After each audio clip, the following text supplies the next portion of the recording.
PM Modi ने middle east में शांति, सुरक्षा और स्थिरता को शीघ्र बहाली के लिए संवाद और कूटनीति की आवश्यकता पर बल दिया है। साथ ही स्थिति पर चिंता जताते हुए क्षेत्र में संघर्ष को कम करने की जरूरत भी बताई है। प्रधानमंत्री ने गुरुवार को फ्रांस, जॉर्डन, ओमान, मलेशिया और कतर के शीर्ष नेताओं से बातचीत की और उनके साथ पश्चिम एशिया के हालात पर चर्चा की। साथ ही पश्चिम एशिया की बदलती स्थिति पर चिंता जताते हुए क्षेत्र में संघर्ष को कम करने की जरूरत भी बताई। आप ये फाइल विजुअल देख रहे हैं। प्रधानमंत्री नरेंद्र मोदी ने इन नेताओं से टेलीफोन पर अलग अलग बातें की हैं और बातचीत में ये भी कहा है कि पश्चिम एशिया में ऊर्जा ठिकानों पर हमले निंदनीय हैं और इनसे अनावश्यक तनाव भी बढ़ सकता है।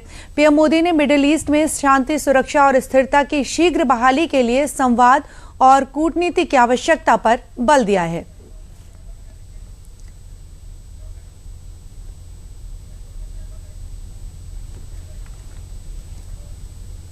और आपको बता दें कि पीएम मोदी ने फोन पर हुई बातचीत को लेकर एक्स पर पोस्ट भी किया है।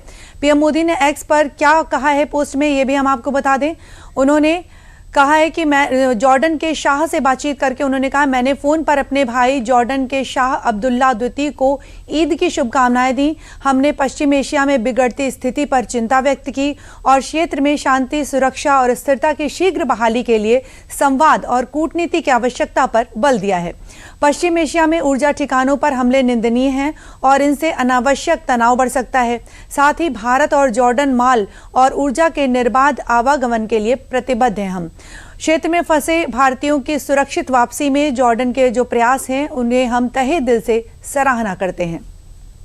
और इसके साथ ही फ्रांस के राष्ट्रपति इमैनुअल मैक्रों से हुई बातचीत के बारे में बताते हुए पीएम मोदी ने पोस्ट में लिखा हुआ है, उन्होंने कहा है कि मैंने अपने प्रिय मित्र राष्ट्रपति इमैनुअल मैक्रों से पश्चिम एशिया की स्थिति और तनाव कम करने की तत्काल आवश्यकता के साथ साथ संवाद और कूटनीति की लौटने की ओर बारे में बात किया है। हम क्षेत्र और उससे परे शांति और स्थिरता को आगे बढ़ाने के लिए अपने घनिष्ठ समन्वय को जारी रखने के लिए उत्सुक हैं। और इसके साथ ही आपको ये भी बता दें कि ओमान के अमीर से बातचीत को लेकर प्रधानमंत्री ने सोशल मीडिया हैंडल पर लिखा हुआ है। उन्होंने कहा है कि ओमान से मैंने फ़ोन पर बातचीत की और उन्होंने कहा मैंने अपने भाई सुल्तान हैतम बिन तारिक के साथ सार्थक बातचीत की और ओमान के लोगों को ईद की शुभकामनाएं दी। साथ ही तनाव कम करने और उसके बाद शांति और स्थिरता बहाल करने के लिए संवाद और कूटनीति को प्राथमिकता देने की आवश्यकता पर हम सहमत हुए हैं।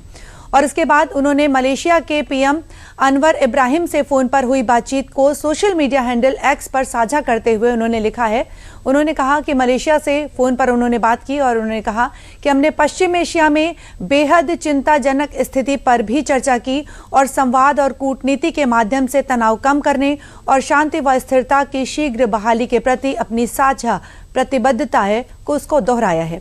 और इसके साथ ही प्रधानमंत्री नरेंद्र मोदी ने कतर के अमीर महामहिम शेख तमीम बिन हमद अल थानी से बात की और उन्होंने ईद की शुभकामनाएं भी दी। और साथ ही उन्होंने एक्स पर यह भी लिखा है, उन्होंने कहा कि कतर से फ़ोन पर बातचीत करते हुए उन्होंने कहा, मैंने फिर से दोहराया कि हम कतर के साथ एकजुटता से खड़े हैं और क्षेत्र के ऊर्जा बुनियादी ढांचे पर हुए हमलों की कड़ी निंदा करते हैं।